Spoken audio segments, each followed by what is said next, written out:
on December 22nd, 2022. And I have with me the amazing Sol Luckman. I mean, just that name says so much. And he is an award winning writer, an amazing artist, a philosopher, a deep thinker, and just a great person who likes to share all his wisdom and gnosis. And man, I don't even know how you do and put out so much work. I can barely keep up with it, much less produce it all. So welcome, Soul. Oh, thanks for having me, Julia. This is great. I've been following your channel, well, for a while. You started doing little synopses of some of Jason's material that I found very helpful, and I was sharing that with some people, and so it's nice to finally connect. Right, and Jason's work has brought so many people together from so many different, just backgrounds. It's so amazing. And I was talking about earlier, you just resonate with certain people. And, so many people have resonated with him, and we have that intuition that what he's bringing to us is true. And plus, he has so much data to back it. And it's funny to watch people react to him, the people who, when they first find him, and then the people that, just they're overwhelmed, cognitive dissonance just overtakes them. Yeah, it's really amazing. That I did that little video I put out on my channel last night based on an article, the same title, and I called it Trigger Alert for this exact reason. Just that is the way a lot of people first react when they encounter the archaics world. It's just so overwhelming. It didn't take me long at all. I didn't go through a lot of that. I assessed it. I had a really big intuitive hit on it almost immediately. I had a few questions. I mean, I had a lot of questions, but I just knew that it was something I wanted to delve into and see, how far that particular rabbit hole would go. And I have to say, it's still going. It's like the Energizer Bunny. Yeah, and it's nice to just have one rabbit hole with archaics, because that's what happened with me. I'd been looking into mud flood for years, since Philip Drusen, the like first person that brought it up way back when, and the New Earth lady, Mm. Sylvie Ivanova. And and then that really started taking off, and then all the Tartaria stuff, and there was something up with everything, but couldn't quite fit it together. And then Jason comes in, and you're like, oh, it's all explained right here. It's like brought so many pieces together, so many pieces of the puzzle together, connected so many dots. And one of the things people really have a hard time with his work is the whole simulation thing. So I was going to ask you, because this is a big question, is nature in the simulacrum. How do you reconcile that? Right. I know that Jason has a particular take on that. He feels that nature is mostly backdrop. And his point is that the system creating the simulation would not waste all of this energy in a simulation, creating all the forests and trees with nobody there to observe any of it. So, he may be right about that, but I don't know if he is. I mean, I like to question some of there Jason's pretty good about saying, you know, he will say things like, I'm very confident about this. I have the data to support it. We can prove it. Okay. And then this is a line that I'm crossing now, and now I'm going into supposition or hypothesis or whatever. So, when he's in that hypothesis zone, I feel comfortable coming up with alternative possibilities. And I honestly believe, and we could get into a discussion about belief, but I feel, I intuit, for what it's worth, that in manifest creation, there are only simulations. That when we get out of this simulation and go back to the real world, that's just another simulation. Maybe they're nested. It could be Russian dolls. It could be a kind of waveform that emanates from a creative consciousness. and it goes through space, maybe in all directions, and it keeps threading through different connected simulations. You know, I started out um, in my kind of alternative. I didn't really start out there, but you know, years ago I began reading some of Dewey Larson's work in Reciprocal System of Physical Theory, and he hypothesizes that we live in space-time. That's what we think of as the real world, but there is a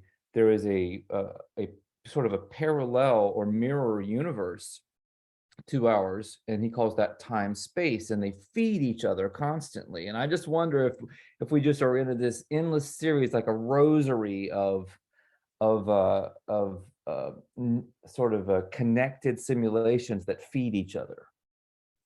So for me, when I go there in my thinking, uh, first of all, it doesn't mean that nothing is real, because it's as real as we make it with our imagination, and it's as real as anything to the creator of all of that. So it, you know, I don't want to sound like I'm just saying that we live in just a meaningless multiverse.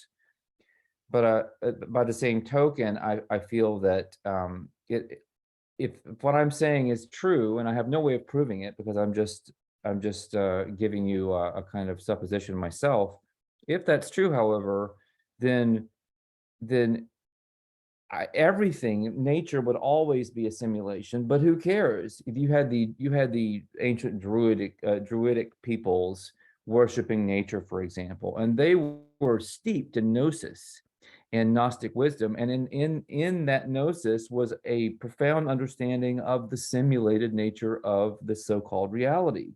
So they didn't have a problem worshiping a nature that they also had to have known was an artifact.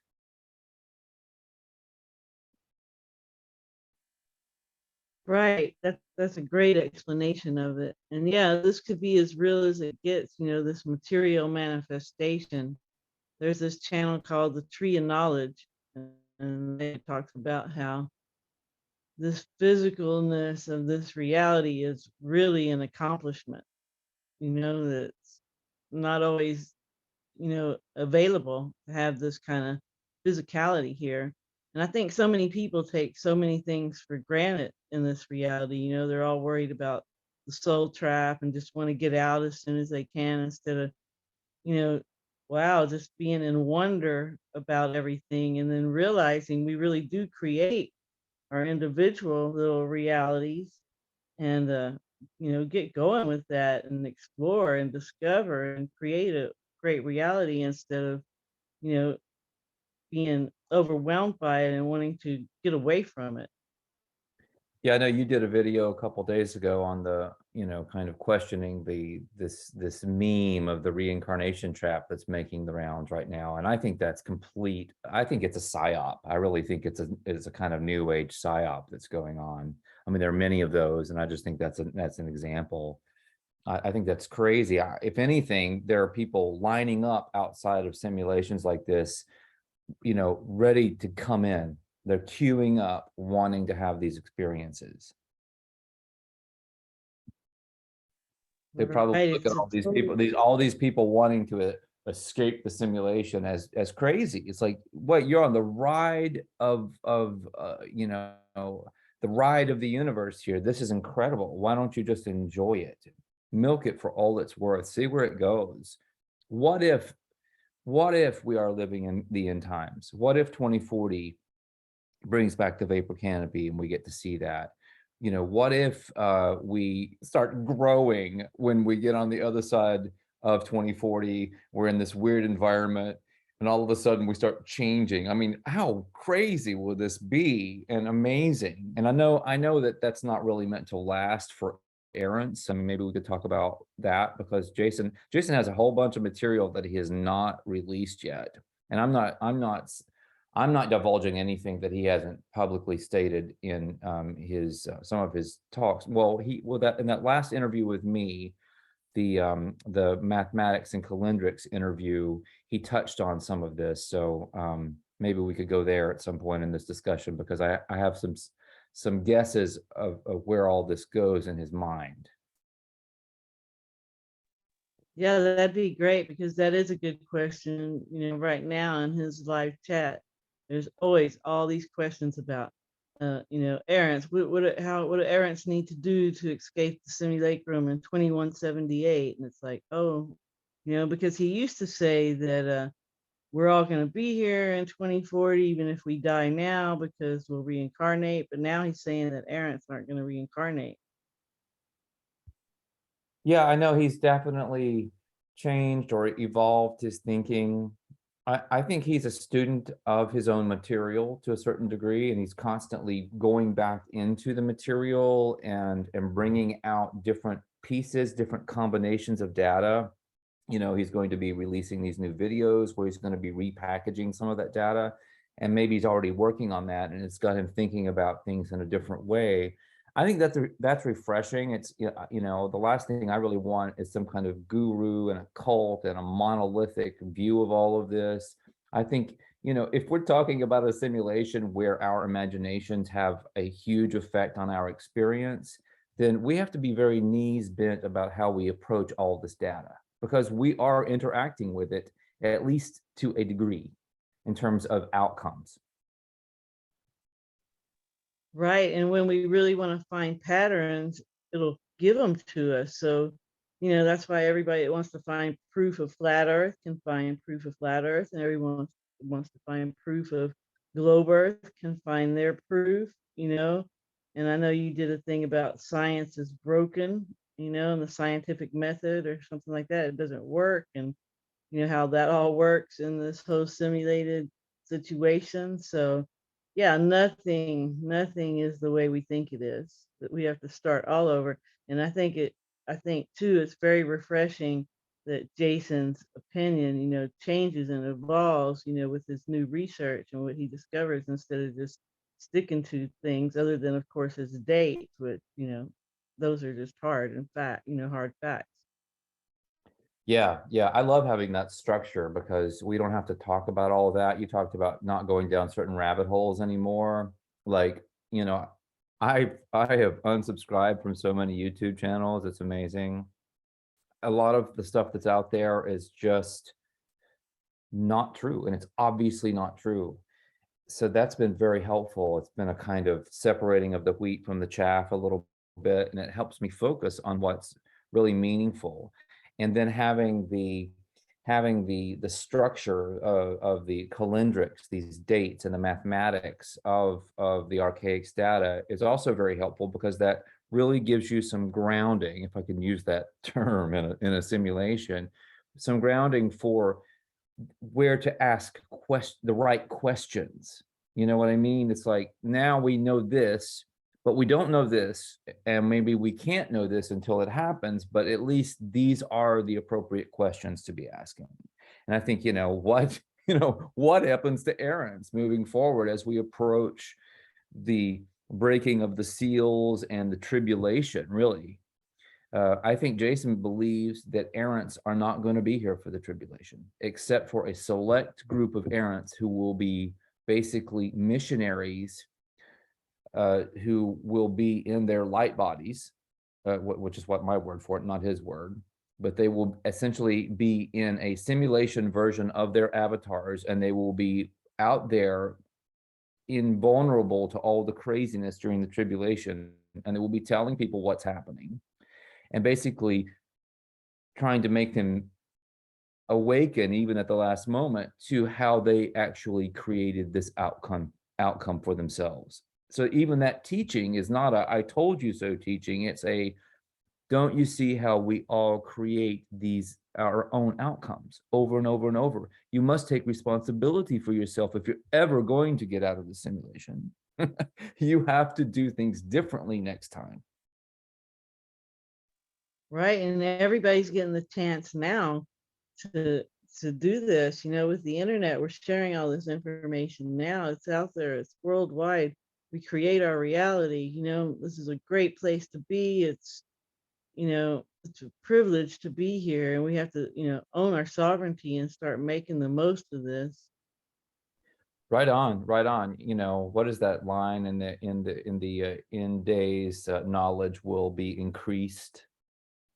I think that's what we're seeing, not just a proliferation of data or a growing internet, but the actual knowledge that's connected to a gnosis or a deep understanding or understanding of the nature of the construct that will increase. And that's what's happening. It's almost like we're having Gnosticism 2.0, where we're this group of errants, and the Gnostics were certainly errants in their own way, but we're coming together and we're understanding who we are and kind of where we are and when we are. And these are the most important things to really grasp to be able to go forward. Right. And, unlike in the past, everyone has access to this information. It's not just these little clusters and these groups here and there. I think that's what's really different. And it's another indication that it is the end times, because like you said, the knowledge is just spread it out, spreading out so much now. And obviously there's been some benevolent force through all this, watching over, making sure that, things stay somewhat balanced so the experiment can be played out, because otherwise, what's the point? And in the end, it's all ones and zeros anyway. So, there that no one gets hurt in here. We end up, we go to whatever happens, nobody gets out alive for one thing, and then we really don't die. We just go on. We transition to the next level, the next game, whatever it is, and hopefully in this one we grew and we developed some, and we didn't just stay stagnant or even get below what we were before. Mm, yeah, I was just thinking about that line, that Doors line, and you know what, Julia, I think it's maybe the opposite, especially if you look at it from an errant's perspective with the data that Jason's putting out. Everyone here gets out alive. That's the only Right. way out. Is the only way out. Really, the scenario that Jason is kind of playing around with, I believe, because you have the pyramid is the altar of man, right? And what does that even mean? And well, you could say, well, it's where Adam was maybe buried or whatever, but it's also where mankind, the errantry, the people who have kind of become human in a higher sense of the term, that's where I believe that Jason thinks the spirits of errants go during the before or during the tribulation, and some may already be in the pyramid. And I think where this line of thinking goes, and I'm not trying to put words in his mouth, and if I'm wrong about where he's going, so be it. This is just my tracking of this narrative as best I can, because he's just dropped some hints and that kind of thing. But I believe that he feels that the altar of man, that the pyramid is itself a simulation inside the simulation, and that when the tribulation starts, that people will literally, errants will literally just disappear from this simulation, and they will go hang out inside the altar of man in that simulation while all that's going on, until the chief cornerstone returns and the simulation ends and everything is rebooted, at which point in time the exodus will occur, releasing the errants into the external reality, in quotation marks. Wow, that would be really cool. And yeah, that is kind of what it seems like he's pointing toward. So yeah, that's pretty amazing. Yeah, and so that would have started in it, with his model. Again, this is all pure conjecture, so people please understand that. But if 1902 was the beginning of the harvest, then people dying after that point, unless there is a kind of soul contract or something going on, because I think there are some exceptions to this, but they would already not be reincarnating, and they would be going into the altar of man.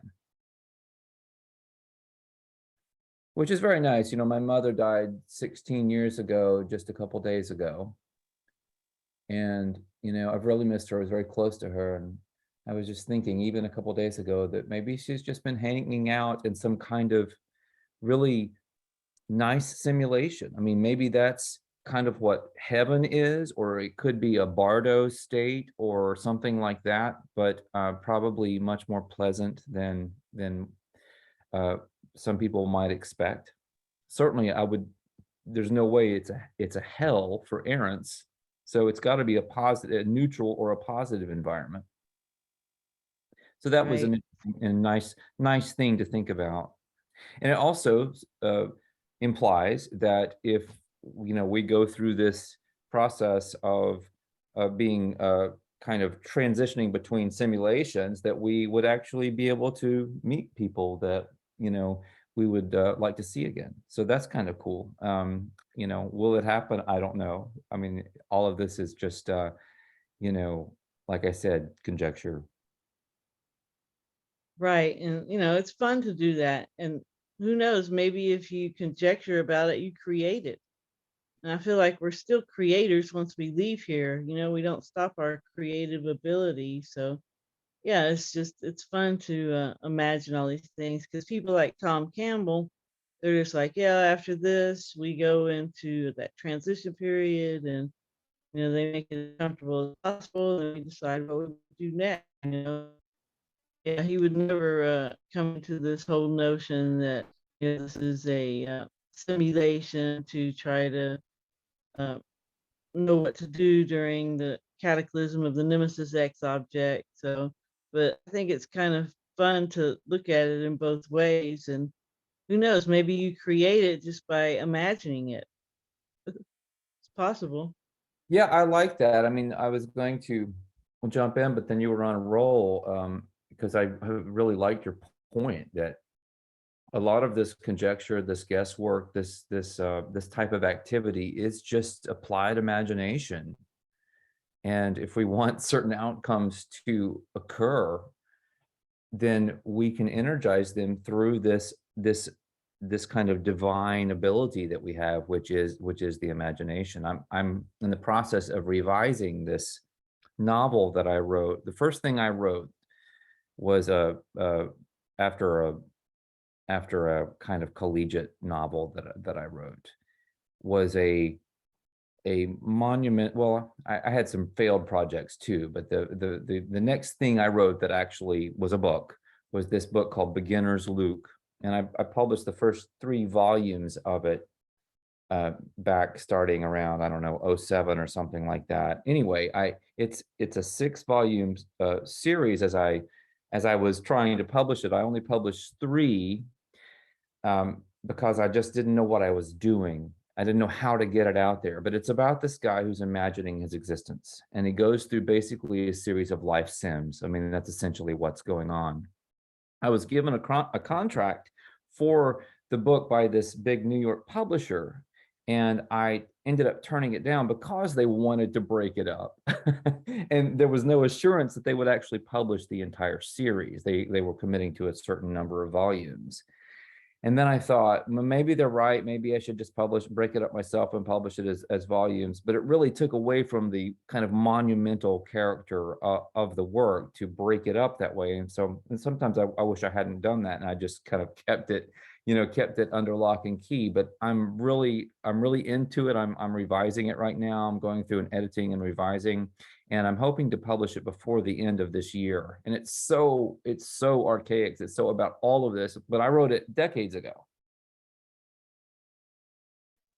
Wow, that's so cool. That's so cool. Yeah. When that kind of stuff happens, you just wonder, there's so much orchestration of this reality sometimes when you look back at things like that and you're like, how can that even be? And it's just, yeah.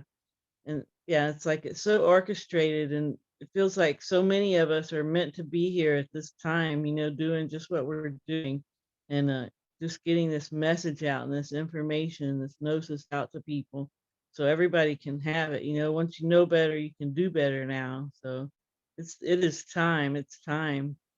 That's just so cool. Yeah, I like that. If you know better, you can do better. That's great. The whole construct of empathy, intuition, imagination, I see them kind of almost being a kind of stepping stone where you start out with probably like an intuition and you go through an empathy, development, and then all of that kind of flowers into imagination ultimately, which for me is the chief of the three powers. It's like the three rings in Tolkien, the elven rings, and one of them is more powerful than the other two. And I really feel that way about imagination, that it's the it's the end of a certain developmental process that we go through as errants, or whatever you want to call us.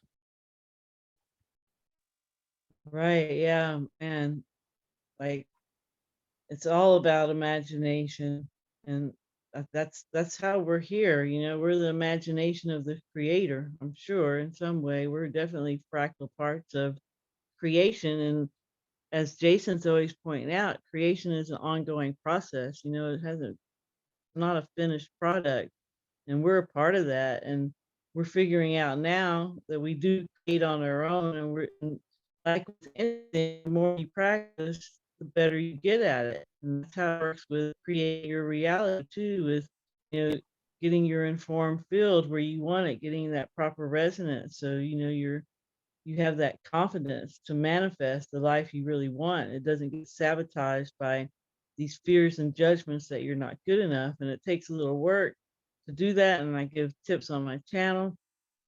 There's an emotional healing playlist on there to get people into that point where they can resonate at that proper resonance so they don't sabotage their conscious intentions with their subconscious judgments about themselves. Which the big one is, I'm not good enough.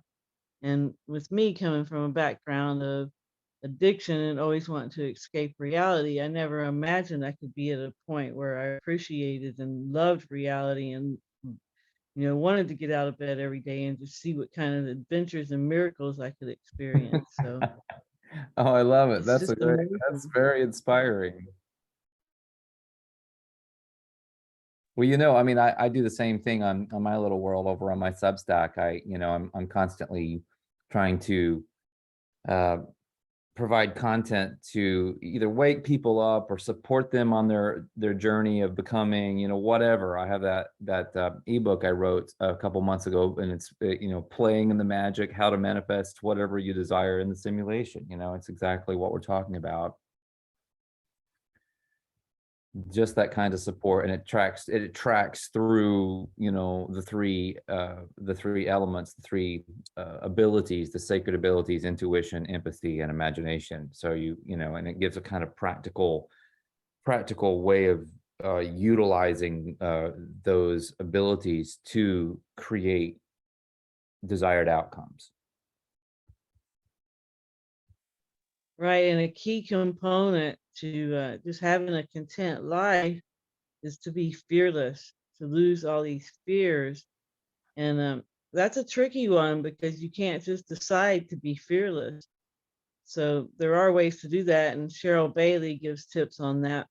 But She's going to be interviewed. we have to. She's doing an interview with me in the near future. She had reached out. Oh, awesome. Oh, excellent. I think she said she's going to be on Alpha Vedic too. Oh, But cool. Yeah, I like their yeah, channel. she's interviewed Tom Campbell a few times, and he really is a wizard. He is a true wizard, and really we all are. He's just very adept, and he was adept in his previous life because he came in here with a perfect life. And I think that's, people who are so worried about this reincarnation trap. If your resonance is right, your resonance is right. When you leave this realm, you'll come into the next one just fine. We come into this one the way we left the last one, or last life sim, whatever you want to call it, with that resonance. And so losing that fear is so key. And you have to realize that most people fear death, right? That's what this whole last couple of years was, people fearing dying. And like you said, we don't die, everybody gets out alive. So, that's the biggest psyop of all of them, is telling us that we all die when we don't. I think you're right. That's the big fear that's held over us, and then you can spin fairy tales like hell and heaven and that kind of thing, to really divide and conquer and enslave the population. It's just really all, prison bars for the human mind. Right. And I remember you saying, or I think I heard you say that the the difficult times we have here, that all the adversity is actually programmed in. It's part of what we need in the simulation to spur us on to grow and to develop. And it definitely teaches us a lot of empathy, to go through some really tough times. And so, what's your take on all that? Oh yeah, I agree totally with that. I mean, you have this notion like with Carolyn Mace's work, the idea of soul contracts. From a simulation perspective, you have to ask, well, who's making those contracts? Are you outside the simulation getting ready to enter the simulation, and you kind of program the type of experience that you want to have, the things that you want to work on? Are you working with a mentor, a coach, a teacher to do that? Do you know what I'm saying? So I feel like there's definitely a lot of suggestive evidence of things like soul contracts and people being here for a purpose. And then we have this idea of a calling, and we very often know when we encounter the calling and we're on the right path. And it's the intuition kicking in at that point in time. And it's telling us that, yes, this is it. It always seems to me like it was sort of predetermined that this was going to be your calling. And maybe that's just the essence of your immortal personality. Or maybe you program in a calling that you want to experience because you want to work on some aspect of your psyche. Yeah, that makes sense, and that follows what Tom Campbell says too. That we make a decision, and even which reality stream we want to go into. So yeah, totally like that.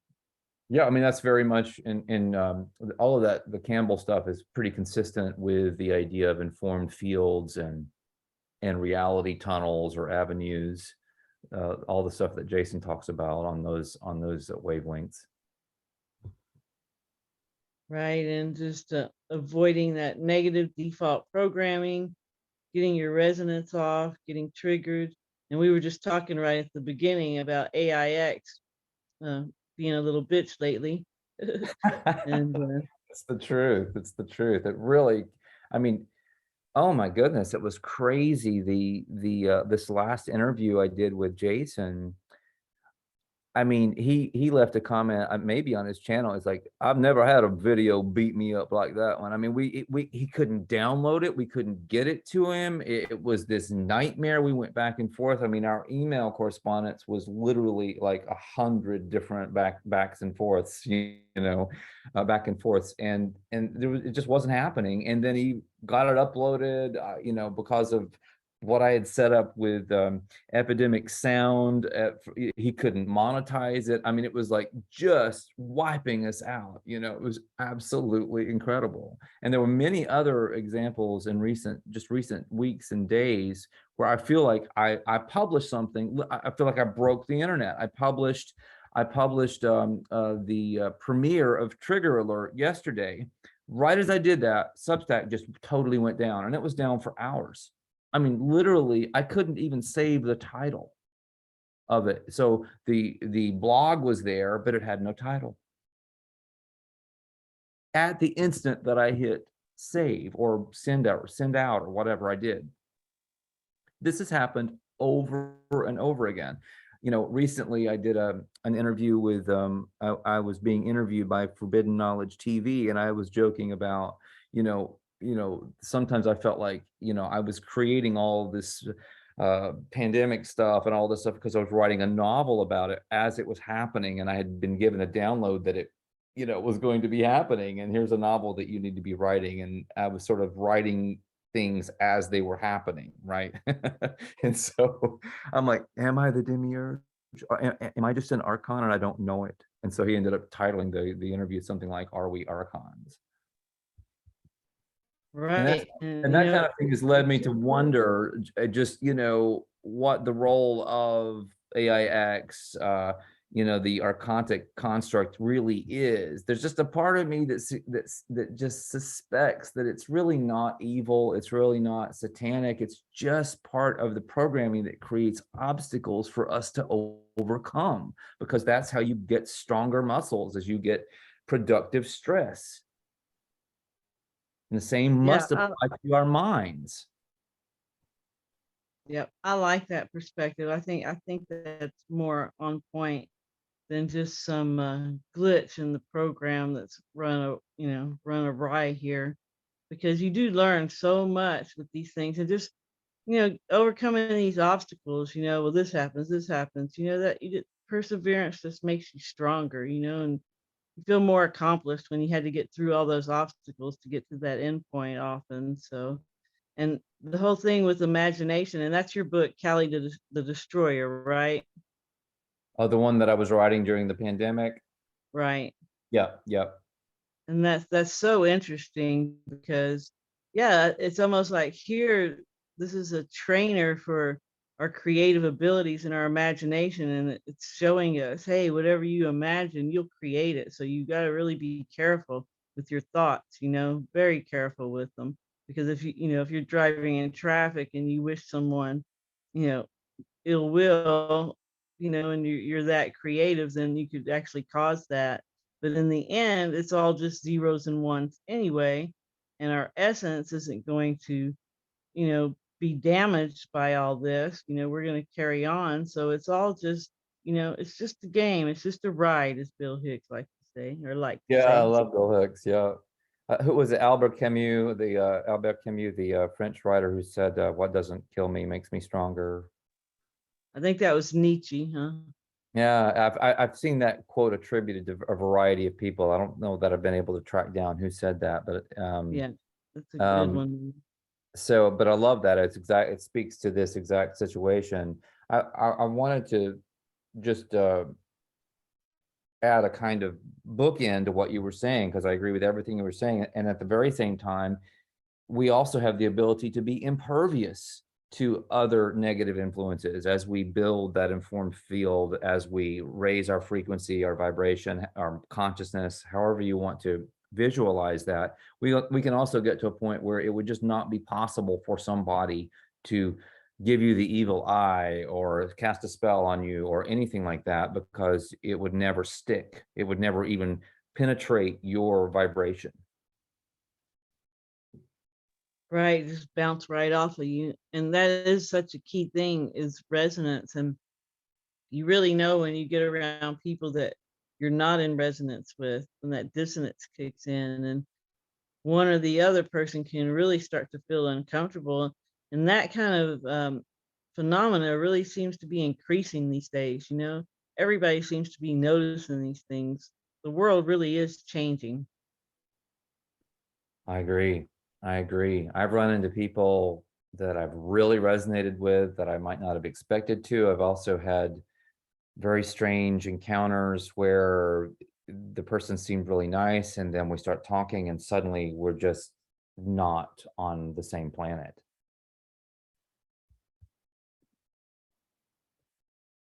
Yeah, and so much that goes on now. Another thing that people are always in fear of is EMFs, our air, our water, our soil, everything is toxic now. And, how do you stay healthy? And, there really is a lot to mind over matter. And, of course, placebo effect, that's really all there is. So, what's your take on all of that? I do think we have an enormous amount of control over our health, you know, um, by using our mind. I think it works both ways. I think you have the placebo effect, and then you have the opposite, the nocebo effect, where you can worry yourself into getting ill from imaginary things. I mean, it's all imaginary, right? So, I mean, ultimately, I mean, it's possible to not be affected by any of it. And that's probably, true mastery in the simulation. And when Jason talks about the the missionaries, maybe that's the 144,000, whatever, whatever you want to say about that.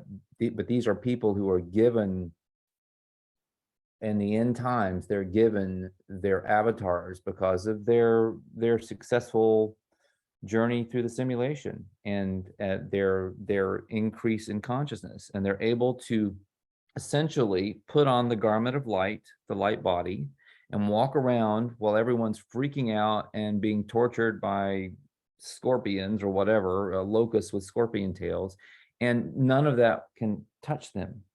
And that's when they're doing their ministry. So essentially, I see the taking on of that white garment, the white stone, the philosopher's stone. I see that as the culmination of a movement of consciousness, a movement of vibration to a certain level in a certain time frame where your physiology changes. I write about this phenomenon in Conscious Healing. There was a biochemist named Colm Kellerer who theorized that different stories that we have of light body activations are actually the result of what he calls a transposition burst, where the genetics just change immediately on a massive scale. And literally, you step out of one type of body and step into another one. This is entering. This is leaving the corrupted flesh and acquiring the spiritual body, as it's called in Corinthians. So if we can do that, then we can certainly withstand petty assaults on our health, like EMFs and that kind of thing. Excellent point. Yes. And, epigenetics too, like Bruce Lipton, and that's probably where, what you were just referencing to led to. So, yeah, so key. And then any other things you do, like I know you do some sound healing modalities, and then there's biofield tuning and even Reiki, any of these types of energy healing modalities or templates that get set up in the ether, the system, whatever you want to call it. And when you go through that ritual of it, the system knows how to respond, and it responds accordingly. And of course, if both the practitioner and the person receiving the work have faith that it'll work, it most likely will. Yeah, it's a kind of magic. It really is, not in a negative or dark way, but in a ritualistic way. And you use that word. Any of these modalities are ultimately just mutually agreed upon rituals, and they take on a larger morphic resonance as more and more people experience them, have good results, and invest their belief in these rituals, and they become really powerful. I've noticed that regenetics, which is the DNA activation technique that I developed with my partner Lee to heal my illness, my chronic autoimmune illness, that the work itself has just gotten more and more and more powerful over the years. Exactly, because practice makes perfect with anything. The more you do it, the better it gets. And I think Eileen's had the same success with biofield tuning.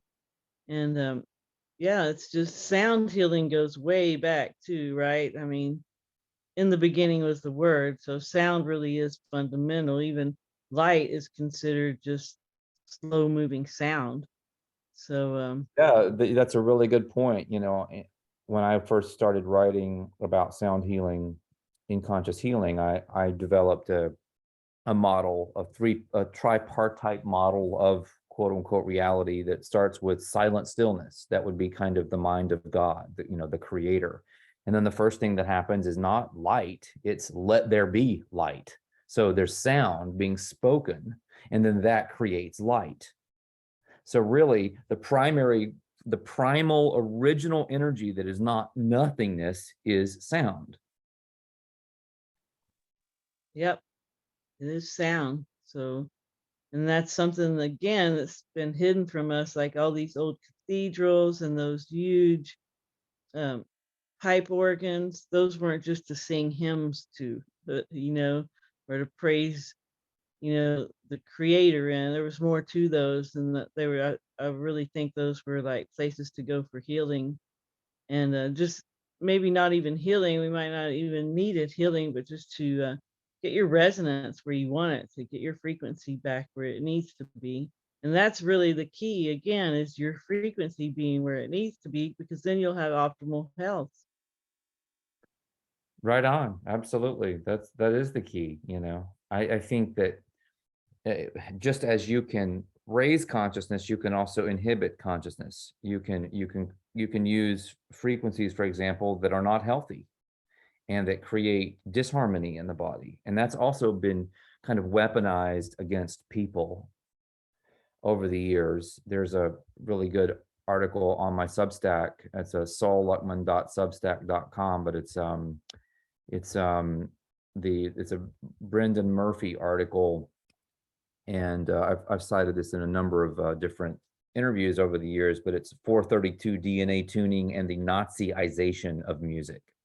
It's fascinating about how music has been changed, with nefarious purposes in mind. Right. There's definitely the potential, and I'm sure they have sound weapons. And there's that thing that happened, I think, in Cuba, where everybody had to leave because of the sound. And yeah, there's a lot to that, no doubt. But there again, that sounds really scary, and I suppose it is from one perspective. Or you don't have to be affected by that.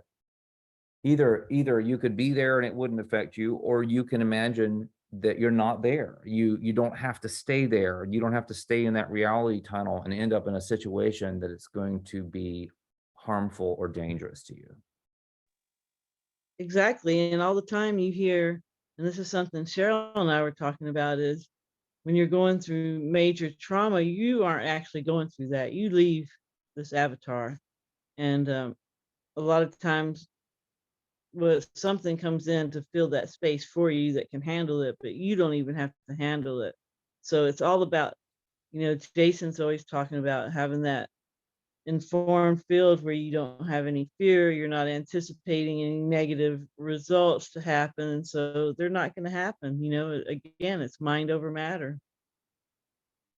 You know, it's so amazing how everything gets turned upside down in this world. The idea of the fool, for example.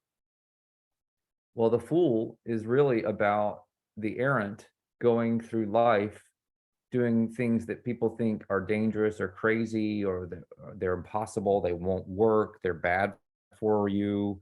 And the fool is just basically doing it anyway and not caring, and everything is just fine. Yeah, and that's the way to live. You just live and be authentic, and don't worry about what everybody else thinks or what they're doing, because man, they do not have the right idea at all. This whole notion of people just working their whole lives and then hopefully retiring in a few years, where they just sit around being bored, not knowing what to do, till waiting. It's just, that's not what life is supposed to be like. So this is our time to realize that and quit making billionaires richer with these crappy little jobs that so many people work full-time jobs and still can't even afford to, live in an apartment. They live in their cars often. And it's just insane that, no one has to do that. We don't have to do it. It's really easy to take alternative routes to that, and we don't really need a lot. That's another thing. People just have so much excess, and to maintain that excess keeps you in the matrix. So that's the biggest challenge to get out of, is start minimalizing. Right. I mean, you're doing you said you were doing an intentional community, which, you know, I think it's great. And it sounds like you're definitely minimalizing in your life. Yes, I minimalized back in 2005 when I moved to Prague. I went from a two-story house full of crap to like three suitcases. And I scaled up a little bit a couple of times since then. But yeah, it's so liberating to not have all that stuff, because the more possessions you have, the more you have to worry about it. And the more it's going to keep you here. Those are the people that are going to stay here after 2178 are the ones that are really just so attached to this materialness here and wanting things and stuff and to accumulate more and more. And they put that scarcity mindset into us, so we'll be hoarders and want to keep everything to ourselves just to make sure we have enough. And man, that is not what this life's about at all. Oh, I totally agree. I completely agree. I feel like, well, yes, if there's a reboot of the simulation, which may very well happen because of all these bizarre coding loops, then yes, there will be people who will be re-entering another round of teaching, and it'll be intense, like this one was. Right, maybe even more intense. So, yeah, it's all about being at that fearless resonance and make creating the reality you want. And like I always say at the end of all my videos, focus on what you want. Don't focus on what you don't want, because worrying will you might not manifest what you're worrying about, but you will manifest that whole feedback loop in that worrying resonance and bring things that are worrisome into your informed field. But onto a different subject I want to touch on real quick was dreams and what you think dreams are in this realm. Gosh, that's a good question. I wrote a book called Snooze, and it was about this kid named Max who learns how to harness the power of his dreams. And I was using Dewey Larson's physics in this novel to well, to create a kind of workable model for what dreams might be doing if we're living in space time, and then there's time space over there. And in that model, you travel to time space in your dreams. You might also travel outside the simulation in your dreams. Maybe the outside of the simulation is time space, and in which case you're constantly going there and kind of being debriefed or downloaded all this information and then re-uploaded with other information, and we perceive that as rest. We are given something, we get rid of something, we get something back, we open our eyes, we have another day.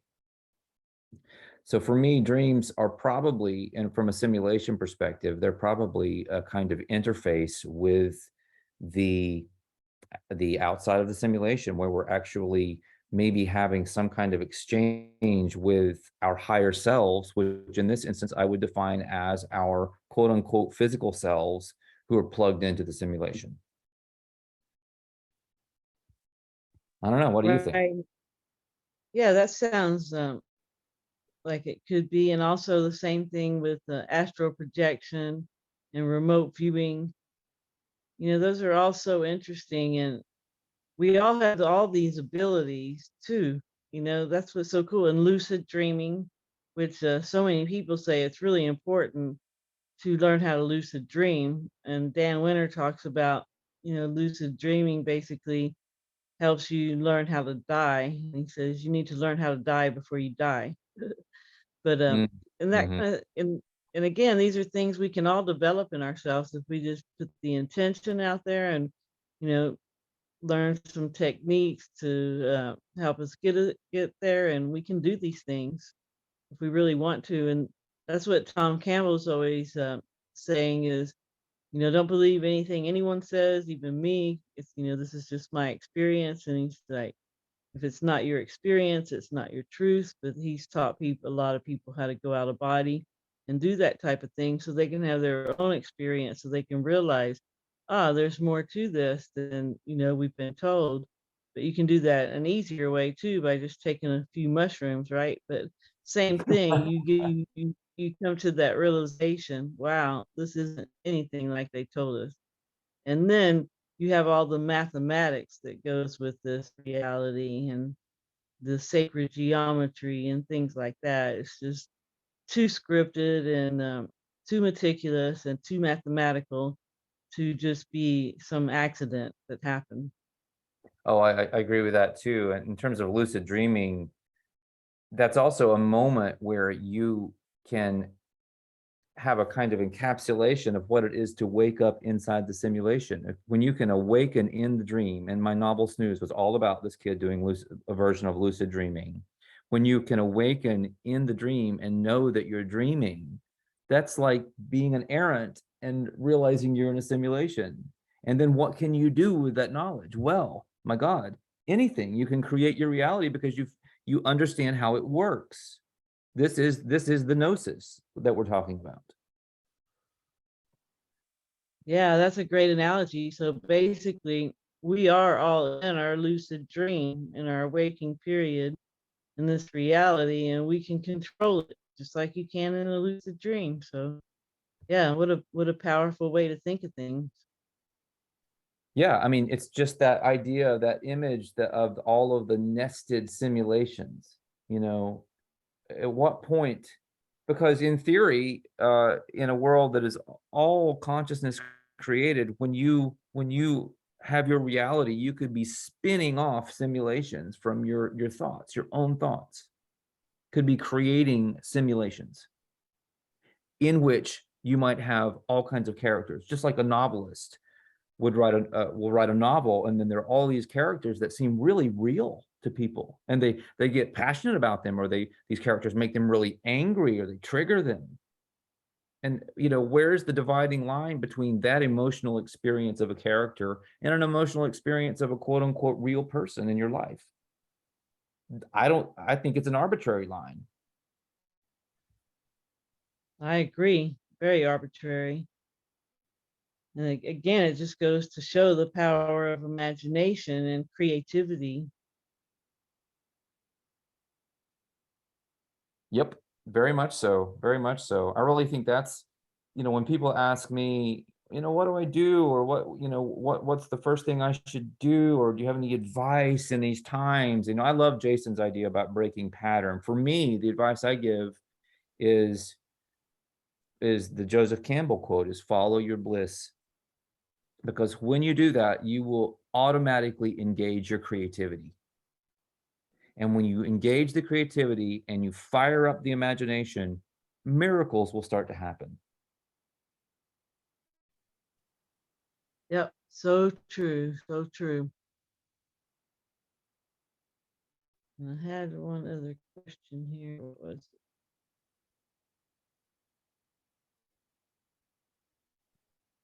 I was going to ask. Oh yeah, because you've looked so much into the Gnostics' work, and I heard you say something about how Gaia Sophia, or the mother, you can now look at her as the motherboard. Yeah, yeah. I was trying to remember. I think that was Rob at Typical Skeptic. We had this interview, and he was questioning me about Kali the Destroyer and Gnosticism and the Mother Earth, that kind of thing. Really, really in a simulation like what we're talking about, the idea of there being some kind of divine mother is interesting. I think about the movie The Matrix, where you have the father who's the architect, and he's kind of the divine masculine in a way, and then you have the divine feminine, which is the oracle. So there would have to be a kind of builder protocol on the one hand, if you will look at it through this lens, and there would also have to be a kind of interpretive navigational protocol, which would be very related to how we as people, as errants, move through the simulation. And a lot of that is intuitive. So the motherboard concept came to me when I was thinking about how we might be relating to the higher self, to knowledge that's being given to us from outside. I had a very strong sensation when the regenetics codes were coming through to me that ended up healing me, that I was being given this information from my higher self, from something that was a part of me, but that was also kind of beyond me as well. So you could rephrase that and say that I was kind of contacting the motherboard, and whatever the interface is between quote unquote reality and the simulation, there's the motherboard, and it's being fed in both directions. And there's a kind of intuitive, uh, imaginative relationship between information that's going out and information that's coming back in. So it's being, you're talking about two informed fields in a sense that are in conversation. And the motherboard would be what allows that to happen. And that's kind of that oracle energy within the simulation, as opposed to kind of the other aspect of whatever created the simulation, which is a kind of builder protocol. And it's a more of an architectural energy. I don't know if any of that makes any sense. I'm just kind of riffing off of your question. Oh, that's a really interesting way to weave that together, because the people who tend to have it um, pagan kind of backgrounds and follow the Gnostics, a lot of them don't really like the whole simulation aspect. So I like having a way to weave that in with all this. Yeah, I mean, there's also this idea historically that Jason goes into, that there was a kind of mother figure who was one of these Anunnaki rulers, and she was a really not a very nice person, and that's how we got Kali, Kali, in Hinduism, and this eight-armed goddess, and that's the spider grandmother in other traditions. And I'm sure that there's truth to what he's saying, but I'm not sure that's the origin of the notion of a mother goddess. I'm not convinced. He makes a kind of leap there, and I think that maybe there's something a good bit more archetypal in the structure of the simulation, that in which you have a masculine and a feminine principle at work, that would have nothing to do with just a specific historical personage. That makes sense. That makes a lot of sense. All right. So do you have anything else you want to discuss? Wow, we covered a lot of ground there. I'm good. That was fun. That was fun. Yeah, and I'll put all the links to all the places to find Soul. He's all over the place. He really is a busy guy. Just put so much content out there, and it's all very interesting. And he goes from current events to historical to fiction. So you name it. And then he has visual art too, and then you have your read genetics. So this guy is a true Renaissance man. That's very kind of you. Well, I love your work too. Like I said, I've been following your stuff for a while, and I'm really glad you're out there doing what you're doing. I even stopped by your chat yesterday. That was funny. I love how we can do that now. We can like pop in and say hello, and there's something really Right. gratifying about that with people that you like. Yes. Yeah, it is. It's a really cool time, and just this instantaneous communication that we have, and the magic of these devices that we all have in our hands, the things they can do. And so many people like the internet or the technology, and I'm just in awe of it, and just such a miracle that we're all being able to communicate worldwide like this. I just can't say enough about good about it.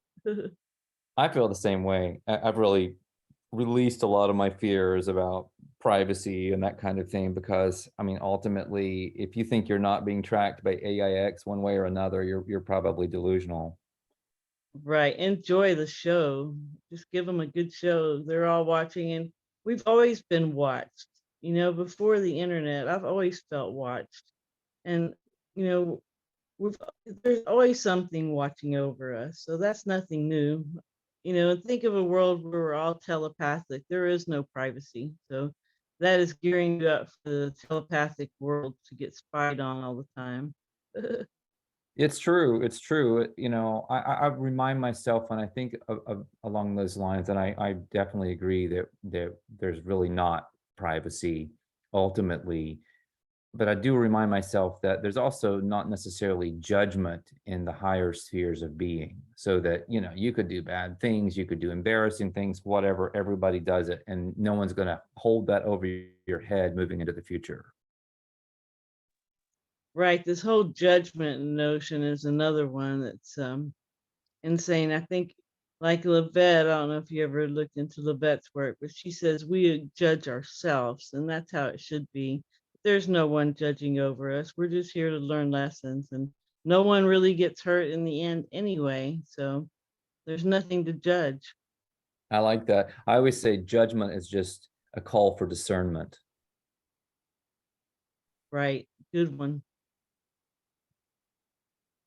Well, I think we'll end it there. That's about the time you had allotted, and I really appreciate your time. It's such an honor because you come from such a amazing background that you went through all those years of getting a formal education, and you still came out without being indoctrinated.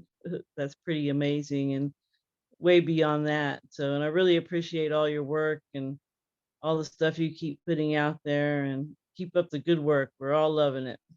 Well, thank you so much. And you keep up the good work too. And let's chat again one of these days. Yeah, for sure. And everybody out there, you have a good morning, afternoon, or evening, wherever you are. Remember to stay focused on what you want and help others if you can. And we'll talk to you next time. Ciao, ciao. Bye, Soul. Bye. Bye, Julie. Thank you for having me. Thank you.